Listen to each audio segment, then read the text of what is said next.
Vous écoutez le journal d'Iggy, chapitre 31.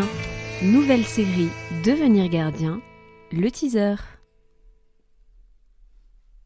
Bonjour et bienvenue dans le podcast Équin qui raconte le quotidien en tant que propriétaire de chevaux. À chaque rendez-vous, je partage avec vous et le plus d'objectivité possible mon aventure avec ma jument Iggy.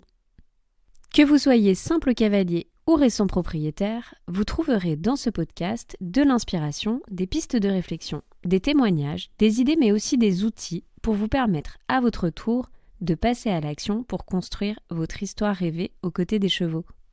Que ce soit en solo ou avec mes invités, je pose ici tout haut les questions que tout le monde se pose tout bas. Je vous embarque donc avec moi dans la suite de mon aventure. C'est parti!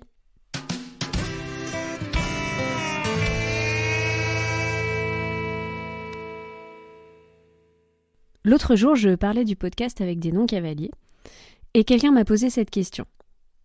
Est-ce que n'importe qui peut devenir propriétaire d'un cheval ? Si on met de côté la question financière ou la question du temps, bien entendu. Alors la moi d'avant, c'est-à-dire simple cavalière de club, se serait empressée de répondre oui. Dans le fond, certains propriétaires ne sont pas cavaliers, ni même hommes de cheval. Prenons le cas de certains propriétaires de chevaux de Grand Prix, de chevaux de course, ou même dans un autre genre, des agriculteurs qui vont avoir des chevaux comme animaux de ferme, mais même pas forcément animaux de travail.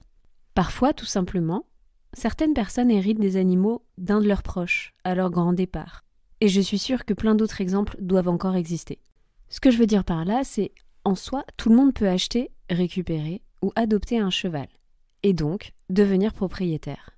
Ceci dit, avec le nouveau décret voté en fin d'année 2022 visant la protection des animaux, peut-être que cela changera un peu.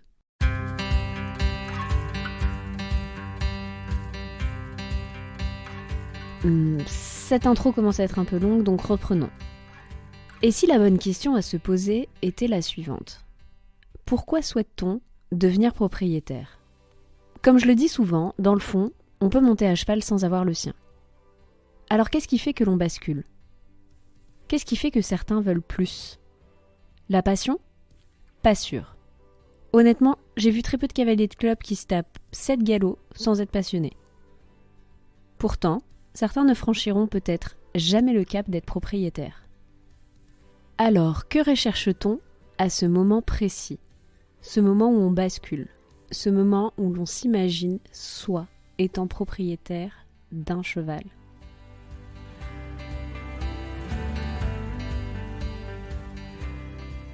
Je me souviens vous avoir déjà posé cette question sur Instagram.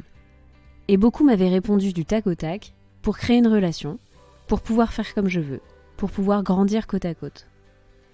Ok, là on a un début, un vrai.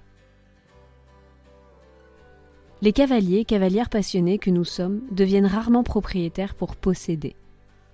Je pense d'ailleurs que c'est finalement l'une des dernières raisons. Partir à la rencontre, prendre soin d'un autre être vivant, construire, apprendre sur soi. Elle est là, la promesse de devenir propriétaire.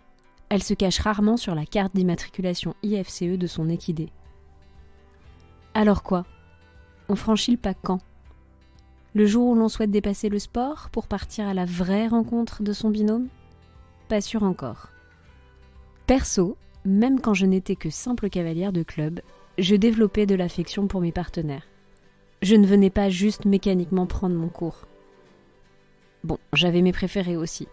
Ceux que je connaissais pour de vrai, par cœur. Je savais quelle gratouille ils préféraient, dans quel ordre ils aimaient le pansage, les petites manies, les petites habitudes. Peut-être que j'avais l'impression de nouer une relation à sens unique par contre. Mais non, même pas en fait. Parce que, bien sûr que je me plaisais à penser que quand j'arrivais dans l'écurie, Pompon ou Petit Tonnerre étaient contents de me voir, et de me voir uniquement moi. Mais plus sérieusement, mes 2 dernières années en demi-pension, même si je partageais mon cheval, j'espérais bien avoir un peu plus que de la simple équitation. Et une part de moi reste convaincue que le nombre d'heures passées à m'occuper de ce petit poney gris lui apportait autant qu'à moi.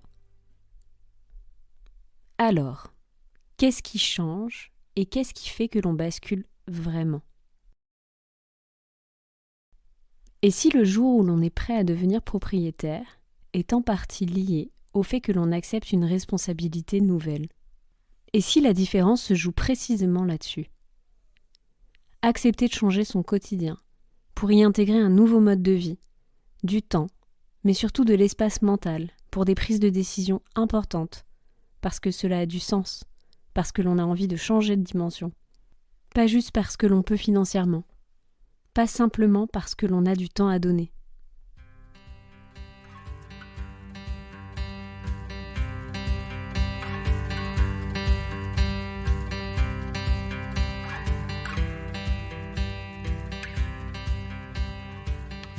Et voilà, bienvenue dans cette nouvelle série qui va forcer un peu à l'introspection, mais pas que. J'ai décidé de démarrer par les bases et de vous reproposer 5 épisodes sur cette thématique du gardien. Parce que, bonne nouvelle, si on recherche la relation, la souplesse, la disponibilité, mais que l'on n'est pas sûr d'accepter la responsabilité, il existe bien des formules pour nous permettre d'y accéder.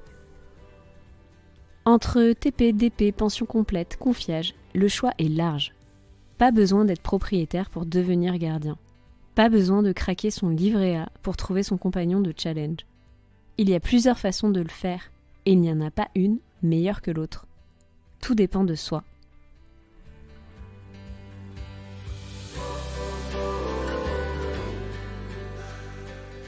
Cette série s'adresse donc à celles et ceux qui veulent plus, mais qui ne sont pas forcément prêts à se jeter à l'eau. À chaque nouveau chapitre, et dès le prochain, nous allons donc prendre le temps d'explorer tous les schémas. Et croyez-moi, on va tout décortiquer. Parce que chaque schéma a sa formule, son cadre, son contrat, son prix aussi. Parce que toutes ces possibilités peuvent répondre à une ou plusieurs de vos envies, mais que chacune a des contreparties. Dans cette série, je vais également recevoir une invitée qui va parler sans tabou de pourquoi elle n'est pas propriétaire et en quoi ça ne l'empêche absolument pas en parallèle d'entretenir une relation unique avec sa jument, ni d'accomplir ses challenges sportifs. Son histoire, c'est un des meilleurs exemples pour démontrer que rien n'est figé et tous les scénarios existent. Pour finir, et parce que ça fait longtemps que je n'avais pas reproposé des outils gratuits et pratiques, dans chaque épisode de cette nouvelle série, vous trouverez un bonus à télécharger. Je vous donne donc rendez-vous dès la semaine prochaine avec le tout premier épisode, chapitre 32, Cheval en demi-pension, le secret pour démarrer. C'est déjà la fin de ce teaser. La bonne nouvelle, c'est qu'un nouveau chapitre arrive donc très vite. Et si vous ne vous êtes pas encore abonné, c'est le moment de le faire pour ne pas le louper.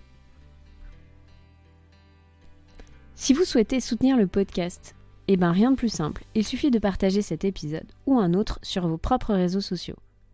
Pour toutes celles et ceux qui écouteraient via Apple Podcast, je vous encourage à pas être timide et à nous laisser un commentaire pour nous dire comment le journal d'Iggy vous a aidé dans votre propre quotidien.